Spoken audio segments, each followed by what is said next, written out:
Mən Lerik rayonunun Hamarmeşə kənd sakini Muradova Şəhla Mirəsən qızı. 19 yanvar 2026-cı il tarixində güclü qar nəticəsində ev bu hala vəziyyətə düşüb. 17 ildir ailə üzvlərinlə bir yerdə bu evdə yaşayırdıq. Bir övladım da hal-hazırda vətənə xidmətə gedib, əskərlikdədir. Xahiş edirəm, aidiyyatı qurumlardan mənə köməklik göstərsinlər. Heç yerdə yaşayış yerim yoxdur, qalmışam küçələrdə. Muradov Asaf, onun evi bu hala düşüb. Qar nəticəsində ev dağıldı. Mən həyətdə idim. Bir səsə baxdım, gördüm ki, bas ev dağıldı. Mən gəldim, gördüm gəlin evdədir, qışqırır, şoka düşüb. Onu çıxartdı, yardımzad elədim yoldaşımla.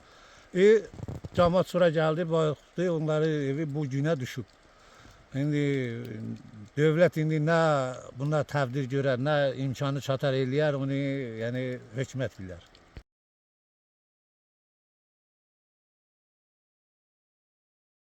Gördüğünüz gibi bu da yani bu hadise baş verib. Bu da yani bacımın evidir. Biz de yani elimizden gelen köməklik eləmişik. Gəlib beş-meşləri çıxartmışıq. Bir dənə dövlətdən xahiş edirəm, əlindən gələn köməyi eləsinlər. Yəni elə imkanı da yoxdur evi düzəltməyə. Dövlətdən mən bir dənə buna xahiş edirəm, yəni köməklik eləsinlər.